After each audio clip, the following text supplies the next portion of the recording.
behaviors and the choices of the Trump administration are driving you crazy or causing pain and frustration, then this video is for you. What we're going to do is create a fundamental contradiction between the role of protector that is required by the President of the United States and his unique relationship and flirtations with violence as a candidate and as president. So I hope you stick with me for a little bit, but we're going to actually work from the conclusion backwards. So, just to give you the valuable stuff up front. So we're about to dive into things that Donald Trump has done that make him uniquely candidate and a president that embraces violence. There'll be links down below in the YouTube video. On January 2016, at an Iowa rally, he said that when he was campaigning for president, that he could stand in the middle of Fifth Avenue and shoot somebody and he wouldn't lose any voters. Next, there's 7 of these. On February 1st, 2016, at an Iowa rally regarding potential protesters, Trump said, if you see somebody getting ready to throw a tomato, just whack them one, knock the crap out of them. I'll pay for your legal fees. This is creating a permission structure for violence. That's not normal. That's not acceptable. You'll see more why. Later, in February 2016, at a Las Vegas rally, Trump commented on a protester saying, I'd like to punch him in the face. So here he's literally saying he wants to do violence. There's 7 of these. In March 2016, I know some of you are already saying, I get it, he's violent. Let's build a case. In March 2016, at a Warren, Michigan rally, referring to a protester, Trump said, if you do, I'll defend you in court. Again, the permission structure for violence. In March 2016, at a Dayton rally following a protest where a protester was assaulted, Trump said, maybe he should have been roughed up. Protesting, no. In December 2016, after he'd already won the Electoral College, on a thank you tour, President-elect Trump told supporters that they were, I gotta read this, vicious, violent, and screaming, but now you're mellow and you're cool, and you're not nearly as vicious or violent, right? Because we won, right? I shouldn't laugh. Okay, keep going. Another one. In July of 2017, after he's already elected president, he's standing in front of a whole bunch of police officers in New York, and these are remarks to law enforcement. Trump seemed to encourage police to be rougher with suspects, saying, please don't be too nice. And part of the context was he's saying, as you're loading the suspect into the car, you might as well just, bang their head against the car, be rough when you throw them in the back of the paddy wagon. Don't be too nice. And you can see the cops give a nervous laugh because, well, they know something that has to do with the state monopoly on violence and how that's a lack of civilian oversight and control on the state monopoly of violence, that they would get written up for police brutality, which in itself is a crime. So, the cops were like laughing because they didn't know what else to do with the contradiction, although to some of them it was funny, I guess. All right, and then this is the worst one, and I got to read this one. During a 2020 debate with Chris Wallace and candidate Biden, Chris Wallace asked this question, and I got to explain that as he's asking the question, Trump is interjecting, and that's fine. But listen to the whole question, and then you'll really understand how bad it gets. Right? Chris Wallace says, on this topic, are you willing today to condemn white supremacist and militia groups and to say that they need to stand down and not add to the violence that we saw in a bunch of these cities like Kenosha, Wisconsin? Now, if you recall, Kyle Rittenhouse killing people with his assault rifle, after the protests near Kenosha, that's part of what Chris Wallace was asking about. And Joe Biden is even chirping in here. He even mentions the Proud Boys later when Trump asks, tell me who to condemn. But to which Trump said, for the Proud Boys to stand back and stand by. If you are told to stand down, you'd say like you're on the sidelines of a football game and you're told to stand down, you're not going to go in. You're going to stay on the bench. You're told to stand down. Now, what Trump did was change Chris Wallace's word from stand down to stand back. Mean you're not going in first, but you might be going in. Stand back just means you're not going in first. And stand by says that you are going in. See, Trump was given a chance to denounce white supremacists and militia groups. And we'll ask this now, but we'll come back to it later. What is the purpose of the KKK? Again, that's for later in the video. So, in these 7 things, Trump has said things that glorify violence, that promote violence, that say that he would use violence, that create a permission structure for violence, and he's encouraging violence. Now, it turns out that I have watched the nightly news since before August 16th, 1977. And yes, I wasn't yet in kindergarten. And the reason why is because my dad's a history professor, and every night we ate dinner together as a family, and that meant watching the nightly news because he always wanted to watch the nightly news, and Dad got what Dad wanted.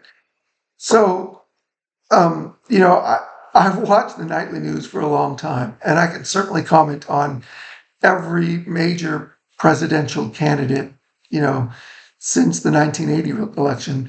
And I think the only 2 major or even relevant candidates that probably said anything close to what Trump says about violence is probably George Wallace in 1968, although that's before my time, and maybe the complete nutjob wacko Pat Buchanan in 1992, trying to primary Bush from the right. That I remember being absolutely aghast when I first heard Trump starting to talk about saying polite things, complimentary things, encouraging things, supportive things, like he wanted to participate in violence. No presidential candidate. If you can find one, mention it to me in the comments below. I welcome the feedback. I bet you it's before the 1900s, so it's before Theodore Roosevelt. I don't even think William Jennings Bryan was violent, no. This is just, nuts. All right. So it doesn't matter if you don't think that it doesn't matter what you think about the phrase stand back and stand by. It doesn't matter what I think about the phrase stand back and stand by. Here's what does matter. The Proud Boys were excited by it. They were happy about it. They loved it. So he said something and a violent group liked it. All right, and we haven't even got up to January 6th. Let's then move to what's the first thing he does when he is reinaugurated in January of 2025? He pardons violent criminals from January 6th. You see, there's videotape of these particular individuals being violent. There's videotape. So who are you going to believe? The videotape or the guy who is politically motivated to pardon these guys, right? These guys, look, you're not a criminal in our society because innocent until proven guilty. You're not a criminal until you've been indicted and arrested, those 2 together, plus you've been, charged, brought in front of a judge, prosecution has presented evidence, your defense had a chance to defend you, and then you were convicted either by a judge or a jury of your peers. And even then you get appeals, but okay. So these guys, I shouldn't laugh. Have I made it absolutely clear? And I didn't even touch what he did or failed to do on January 6th. Now, okay, so this is Trump's unique association with violence. Trump has a unique association with violence, and you'll understand why I'm using this finger. Just a second. Now, I make a claim that in all of humanity, there are only 5 ways that a dispute between 2 people can get resolved. Pause here and look at this outline of what comes next, in case you do not want to walk through slowly, brick by brick, how this case is built, and you just sort of accept the premise of some of these things. But hopefully it's easy for you to see how we go from one line to the next in the prosecution of this case. They can just come to an agreement. They can do rock, paper, scissors, or flip a coin. They can go to court. They can start violence. Or they can just not do anything, but at least not do violence. Okay? So there's only 5 things. You could have an agreement. I'm just repeating myself. You could have an agreement. You could do rock, paper, scissors, or flip a coin. If you go to court, you could have violence, or you could do nothing. So what did Trump do in 2020 when he was already president and he wanted to be president again? He says, I want to be president. But people say it doesn't matter if we agree because all 330 million of us don't agree, so you have to run for elections. So he runs for elections because when it's 330 million people trying to decide something, we don't do a massive rock, paper, scissors tournament. We don't flip a coin 300, millions of times. We just have an election.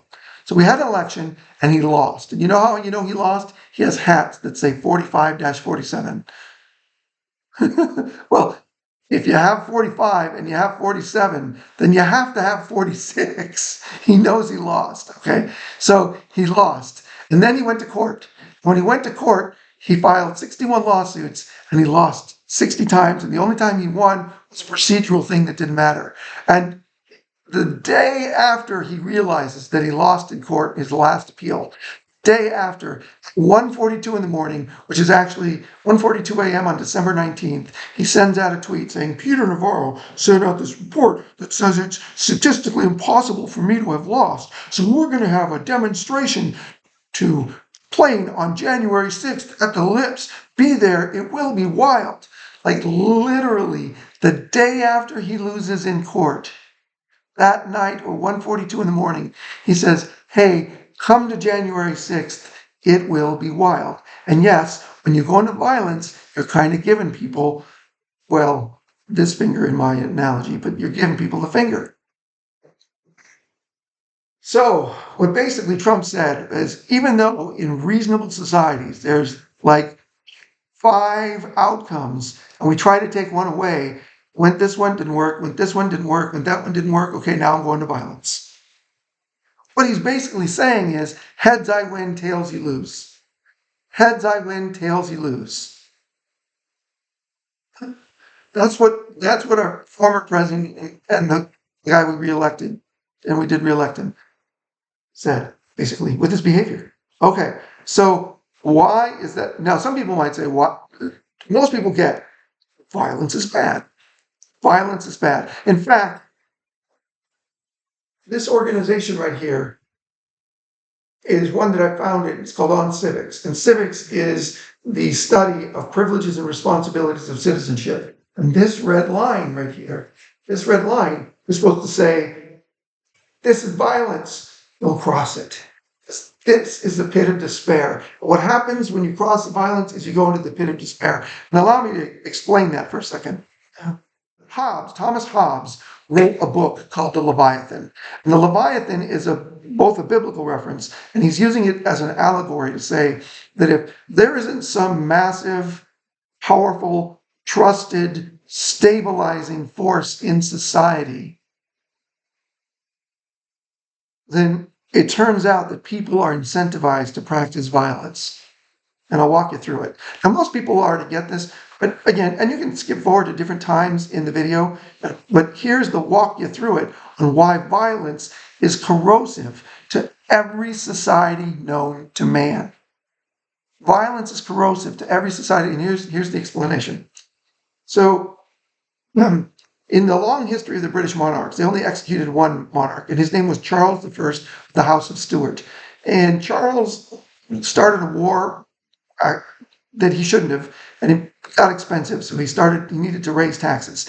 And what he didn't want to do was to put up with or listen to Parliament, because he needed Parliament to legitimize the larger rank of taxes that he could consume, collect, if he sold them. Then they would have terms and conditions, and he would have to negotiate with him. And he didn't want to negotiate with him. So he went about 20 years without calling Parliament, but he broke all kinds of rules and pushed the boundaries. And as a matter of fact, he pushed the boundaries in a lot of the same ways that you'll recognize that Trump is doing today. Because Charles ends up getting executed. He's the only one. So he pushes all these boundaries, and he's kind of goading and provoking people, and he's trying to get away with things because he says, pretty much saying, I'm the king, make me pay a price. And people aren't able to make him pay a price. But eventually, he's kind of stuck, and he runs out of money, and he has to call Parliament. Things go into loggerheads. And the disagreements between him and Parliament break down just completely. And people start gathering weapons and getting into armed groups. And next thing you know, there's a group of armies supporting the king, and there's a army group supporting the parliamentarians. And on top of that, almost everybody in the entire Kingdom of England is broken down into either king royalists or parliamentarians. And when the king's army is in turf that belongs to the parliamentarians or is loyal to the parliamentarians, they go to the citizens and they say, give us your weapons, give us your cattle, give us your food, give us your young men and everything. We're going to take all these things and you're going to donate them to the king's army. And likewise, the parliamentarians' army did the same thing to people in the king's territory. So what's happening here? The whole society is pulling itself apart, and when territory changes sides from king's territory to parliamentary or vice versa, now people are able to commit violence upon their neighbor and go take their stuff and claim it and profit from this. Why? Because there's nobody to stop this violence. There's already armies fighting each other all over the nation, and if you're all of the king's people in your turf, and this was king's turf, switched to parliamentarians, who's going to stop you? You see, once you start violence and there's no powerful authority to stop violence, violence can grow unabated. There's two things that happen when an adult, two possibilities that result once an adult initiates violence on another adult in a dispute. The first thing that happens is the guy inflicts pain, he inflicts damage, he creates threats, he creates fear and intimidation. All of those pretty much go against the concept of life, liberty, and pursuit of happiness. Are you beginning to see how corrosive violence is? So one adult has gone to another adult and practiced violence. So he's done damage, pain, intimidation, fear, and threats. And the second adult now has a choice. Does the second adult respond with violence? If the second adult responds with violence, what happens? What happens is neither of them now have control over stopping the violence. You can stop your own violence, but you have no guarantee that the other guy will stop his violence, that he won't bring in more people, or that the thing might explode. You need a Leviathan, a powerful central authority to stop the violence. Think of Hatfields and the McCoys who lived on the other side of the Mason-Dixon line. All right. So if the adult doesn't respond back with violence, they could just call the guy out, appeal to better natures, publicize the thing. Hey, this guy initiated violence. It was totally unacceptable. Take the blow and continue to negotiate and just maintain a stiff upper lip. Oh my goodness, that is hard. That is hard because the threat of more violence is likely coming, but at least maybe you're calling the guy out publicly for his violence. You have a chance. But if you don't do that, or if you're not successful at sustaining that, the odds are good that you're going to pull back, that you're going to negotiate less hard, that you're going to leave things on the table, that you're going to pull back in fear. And what's happened there is somebody has gotten a benefit and gained an incentive for violence. In fact, that creates more incentive for violence. And as Charlie Munger is attributed to have said, show me the incentive and I'll show you the outcome. Show me the incentive and I'll show you the outcome. Charlie Munger. So violence has to be held in check by a Leviathan. And what happened in the English Civil War was there was no Leviathan because the king had pissed away all of his authority, and as Parliament tried to assert its authority over at least the king's right to raise taxes, the whole thing devolved into complete and utter chaotic Civil War violence. Now, how does that story end? Ironically, Oliver Cromwell ends up being a great military leader and leads the parliamentarians to victory. And because of that victory, we accept as Americans that the legislature does have checks over the executive to rein him in and stop some of the things that the executive does. That's part of our inheritance. And he ends up executing Charles, and then They offer him to be king, and he says, no, no, no, I don't want to be king. But then he just totally behaves like a king. And when he dies, he passes his not kingship to his son, and then his son sucks. They depose his son, and they just offer the crown back to Charles II, the son of the guy they executed. But hopefully Charles II learned his lesson. Don't go ignoring Parliament, right? Yeah, so that's how that ended. Now, does violence have any place in a reasonable society or in underneath the American Constitution? And there's two answers to it. One, the things that birthed the Constitution in the first place is a violent revolution. Now, why did the revolution happen? The revolution happened because 1760s or late 1750s, the French and Indian War breaks out in Americas, and it turns into a global conflict, 7 Years' War, and the British go highly into debt to win this war, and the French end up losing all of their colonial possessions here in North America. And that eliminates a lot of the Indian threat and the French threat to the American colonists. And the British are now saying, hey, we went into debt. You colonists, you're now a piggy bank. You owe us a lot of money. I think that the colonists were per se unwilling to contribute to the British. They just kind of thought more like equals and not like. And, we're not your piggy bank, and we're not, right? And so now that they don't need each other as much, there's this divergence of needs and wants. And Thomas Jefferson lays out a whole bunch of different grievances where the Crown is not addressing and the Parliament is not addressing. You will, quarter soldiers in our homes in times of peace. You raise taxes without our permission. You block the laws of our legislature, which are meant to solve some of our problems, until the king can be notified and the king can give his consent, and then the king's consent can be sailed back across. And the voyage is either 6 weeks or 3 months, depending on the winds. So at the best case, you're talking like 3 months plus 6 weeks just to get, your own legislature's laws approved. There's all kinds of ways in which the relationship between the Crown and colonists just isn't working. And so Thomas Jefferson lays out in the Declaration of Independence, we tried to redress our grievances this, and this way, but you have not met this. And he starts the thing with the phrase, when in the course of human events, it is time or necessary to break the bonds that bind us, it's only right and reasonable that we should explain why. So he lays out the grievances, like I said, and then he says, he uses this important phrase, we are now sole and separate and on the stage with men able to make peace and treaties and economic peace and war and economic treaties with all other nations. And with you, Britain, we are in peacetime friends and at war enemies. And something close to that, I think I have the words in the wrong order, but you get the point. And what he's saying is, hey, we have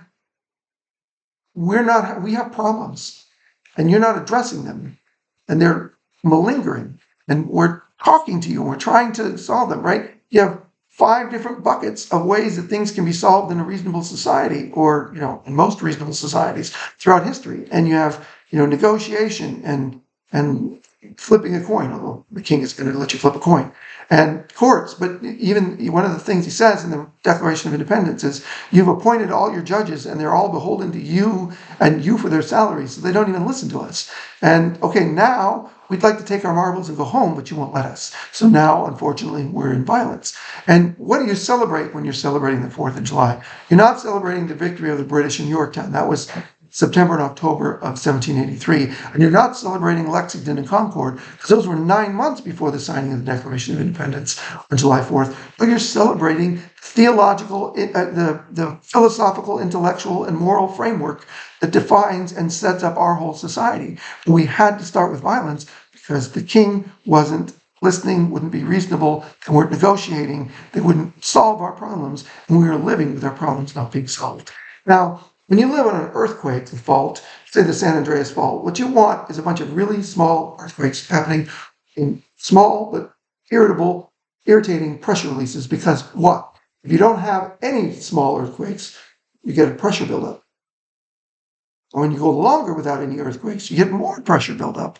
And you go more pressure buildup. And then one day you go boom, boom. And the earthquake just shatters and shakes everything. So we have elections every 2 to 6 to 40 years, depending on how you decide it, so that we can have small pressure releases. And yeah, they're uncomfortable. And yeah, small earthquakes are scary and a little bit distressing, but they're better than big earthquakes that are destructive and chaotic. So in all of this statement, we first established that Donald Trump likes violence. Donald Trump likes violence. He talks about it, he glorifies it, he celebrates it, he promotes it. We talked about the history that our forefathers saw and how they saw what happened when there was no Leviathan to stop people from being violent against one another in the English Civil War. And so there had to be some kind of strong, respected central government. And that the government should be responsible to the people. And as a matter of fact, that's just what I think Jefferson gives us a definition of democracy, when the government has earned the consent of the governed. That, in my opinion, is democracy, but that's actually a different video for later. But in this system that they're trying to create ways in which you can stop violence, not have violence. Like, think of any number of crimes that are violent, that are labeled as violent crimes that are disgusting. Murder, violent. Rape, violent. Carjacking, violent. Kidnapping, violent.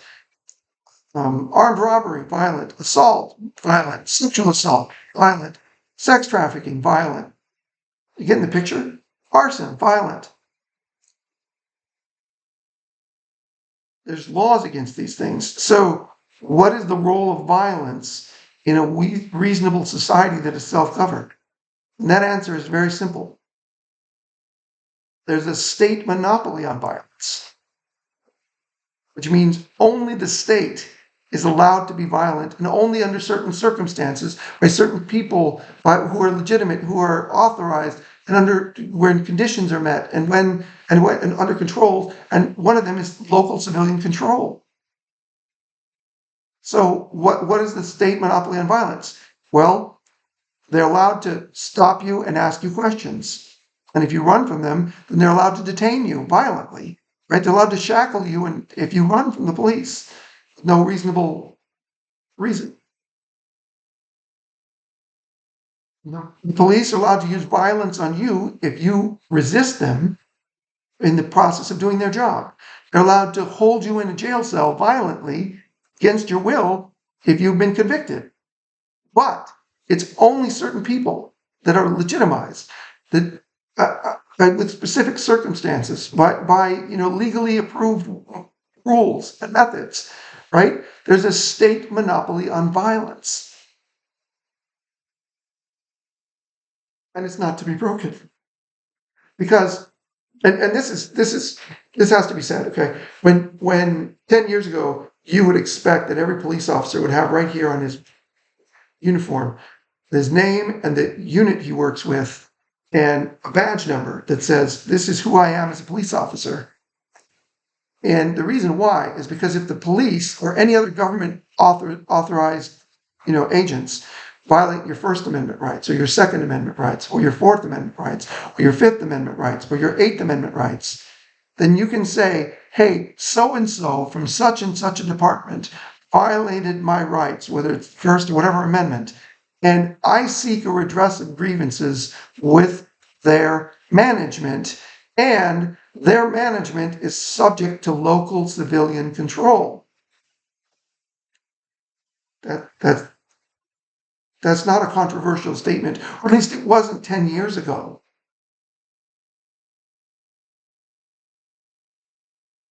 So what are we doing here? We talked about at the beginning Trump's love for violence, his choice to associate with violence, his choice to talk about violence, his choice to glorify violence, his choice to pardon violent criminals.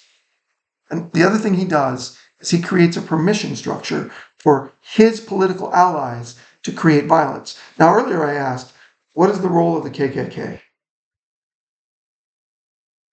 The role of the KKK was to illegally create political violence that subjugated large groups of people. Most people think correctly that the KKK is there to subjugate black people, but they also subjugated Catholics and Jews.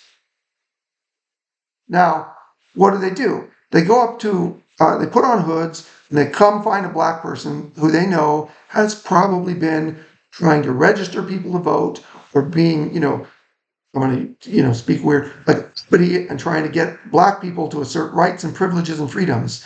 They take him and they beat the hell out of him just for meanness. And then they throw a rope over his neck and they haul him up a tree and they let him hang, and they hang him so that he dies. And they leave his body dangling from the tree, blowing in the wind, publicly available, so that every other black person can see this is what happens to you uppity black people who think that you need to have rights, privileges, freedoms, and the vote. And if you think, you, Mr. Black person, still alive today, think that you need to do uppity things like registering and talking about rights and voting, we can hang you too, and people can walk past your body too, swinging from a noose in a tree.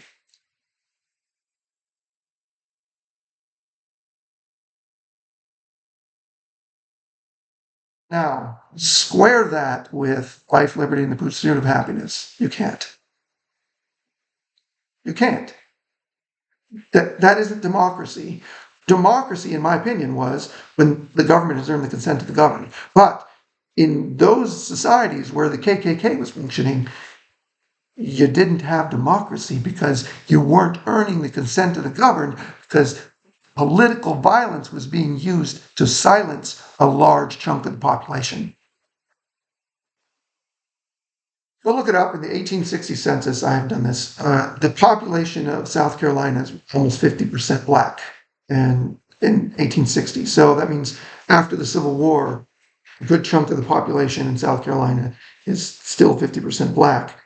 But after the federal troops are pulled out of the South in 1877, after the corrupt bargain of the um, end of Reconstruction, then the end of black people being elected in the South is over. And whenever a black person is typically elected in the South, again, they usually say, and this is the first black person since 1876 or 1874 Reconstruction. All righty. All right, now that we talked about the KKK, ask yourself, why does Trump say nice things about the Proud Boys who are violent? Why does Trump say nice things about the 3%ers who are violent? Why does Trump say nice things about the Oath Keepers who are violent? Remember, all of these groups who like violence are politically aligned with him. He benefits when they benefit, and they benefit when he benefits. So,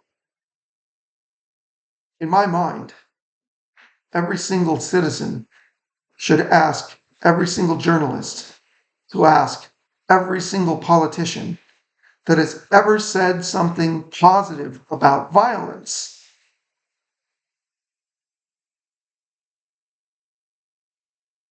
Why do you believe that's acceptable at all underneath our Constitution, when the whole point of the Constitution, in one way of speaking, is to create a Leviathan that stops people from violence?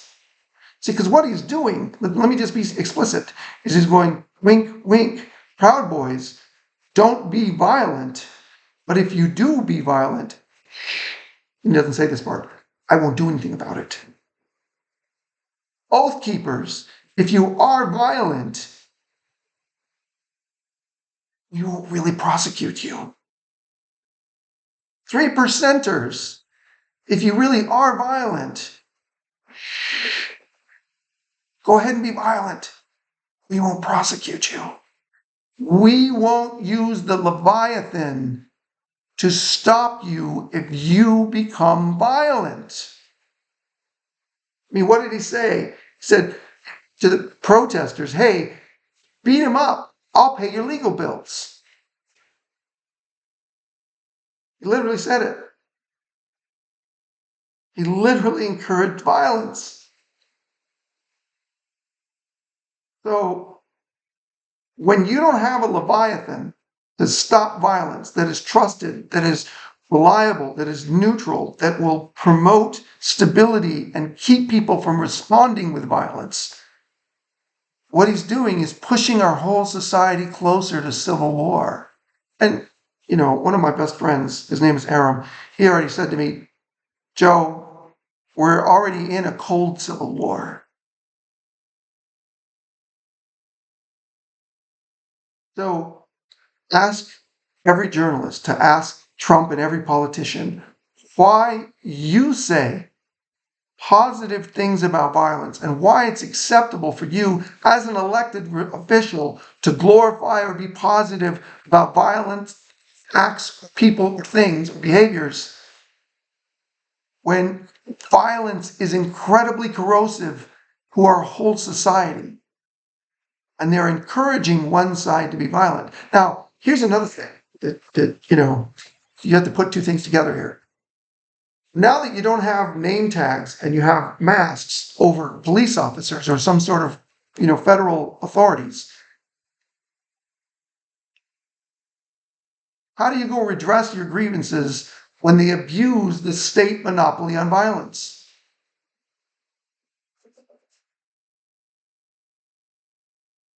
Go ask any of the sitting Supreme Court justices if they understand the phrase state monopoly on violence. I would assume they'd have to. I would assume they're intelligent and well-read enough to understand it.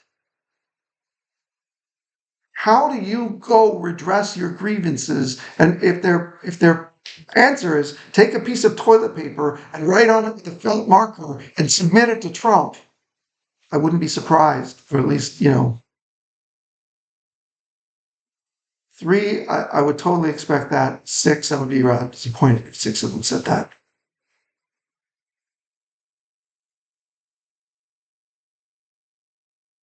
The whole idea of the Constitution is checks and balances so that the king or the king, so that the president can't behave like a king and he's subject to checks. And even you needed a king to be subject to checks, because of the, and we'll do a separate video on all the crazy stuff that King Charles was doing that explains and puts the English Civil War into context. Now, there's another story, which I'll tell at the end just because it's about how violence was used to intimidate a senator by literally caning him, close to death, but not to death, on the floor of the Senate. And we'll tell that at the end. But I hope I've made my point. The idea is Trump is not legitimate as a president because he loves, glorifies, celebrates, endorses violence, excuses, creates a permission structure for violence. Violence is corrosive to every society known to man. What happens when one side starts getting violent, the other side gets more violent?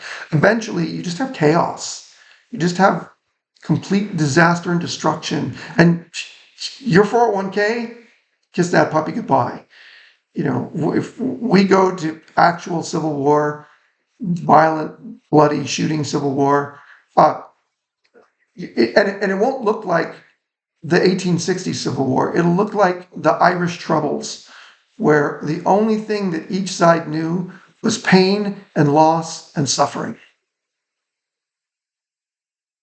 And there's another video coming one day when I get enough time to really talk about the Irish Civil War, because this organization right here on civics exists to teach people about civic education, civic knowledge, civic behavior. What does your government owe to you? What do you owe to your government? What does your government owe to the people? What do the people owe to the government? How do we, people who want to build a better society, ignore the jerks? Ignore the jerks. Focus on building together. Ignore the jerks. Focus on building the selfish people. Focus on building something together and make the society better. Unfortunately for everyone, including the jerks, but they'll still pay a social price. This is about how we have a better future and how we're able to have nice things, how we bring everyone along into prosperity. And my goal for this organization is to be the single largest source of civics, knowledge, education, and action in the entire history of the known universe, which means other people have to get and understand the mission and become a leader after me, because I can't be the only leader because I'm advanced. So it's all funded by my irregular efforts. I bought the banner and I pay for the web hosting, and I create these videos and I do other things. We create content. And one day maybe I'll have a Patreon that you could help me with, so that I could pay for advertising to get the message out there. But here's actually the best way you can help. The best way you can help is to either show parts of this video to your friends, or show the whole thing, or sit with them and say, hold your phone out and show it to them and watch it with them and talk about it with them and listen. Just listen. Or you could tell me by writing in the comments what I could do better to earn your recommendation the next time, or to change, or to modify, or to improve, so that one day I can get that free advertising. Because if you don't want to donate to this channel, then just go tell people about it, because that's free advertising. So, yeah, we'll do a bonus bit right here on Senator Charles Sumner, who is awesome. And so like, subscribe, follow, put the notifications bell. You can see my Twitter handle right there on the screen, and you can I'm on Blue Sky as well. And one day soon I'll have lots of other accounts. All right, so let's talk about briefly Senator Charles Sumner and how and why he got caned on the floor of the Senate, which is a follow-on discussion of violence. And I used to have it in the original draft of this, but now it's in the bonus section.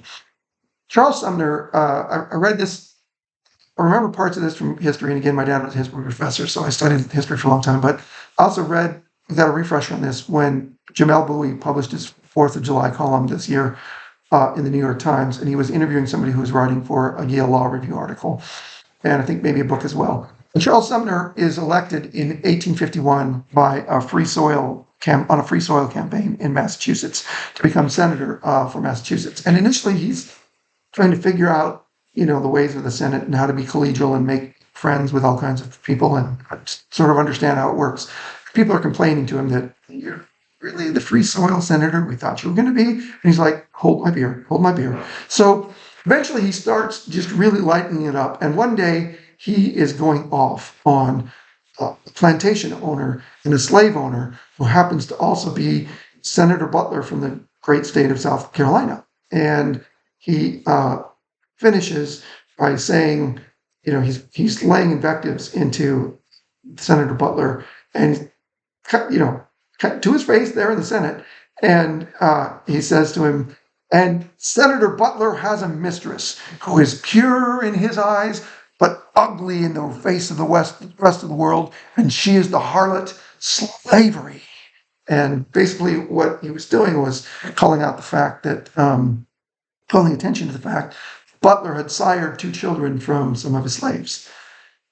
And now ask yourself, can a slave or can an underage girl consent to sex? And if you start to say, well, the slave or the underage girl wanted it or was in love, I hope you're listening to your own words. They're not legally old enough to consent to do a contract, so they can't make that decision. So Sumner has children by his slaves, which literally mean he's guilty of the violent crime of rape. He's literally guilty, by today's standard, of the violent crime of rape. Not Sumner. Butler rapes his slaves and has 2 children with him, and maybe even sells them into slavery, I don't know. And this speech happens in 1856. And suffice it to say that the whole state of South Carolina, and probably more than that in the South, thought that Sumner was out of line. And Sumner knew, probably, according to this article, that he was going to get blowback, but I don't think he knew exactly how it was going to happen. So 2 days later, a cousin of Senator Butler from the House of Representatives gets 2 of his buddies, and Butler, the cousin, just brings a golden cane and two of his buddies bring either another cane and a firearm or just a firearm. And they also come in, and they're like his wingmen. And as they confront Senator Sumner there on the floor of the Senate, the man with the pistol brandishes it and is looking around like, don't none of you all get involved here. This is just between this guy right here with the cane who's going to start beating Sumner on the head with the cane and just whacking the crap out of him and Mr. Sumner. And Mr. Sumner gets knocked down, and as he tries to get back up, he just gets whacked on the head again. I mean, he's just getting a royal beating. I mean, Sumner was a 6'4" man, part of why the guy had to use a cane. And, he's just whooping on him. And later, when Sumner has to go convalesce, it takes him months. It takes Sumner months to convalesce and to get something back to normal. And the violence is eventually stopped because somebody from behind pulls the guy back and said, for God's sakes, you're going to kill the man. And he says, I don't mean to kill him.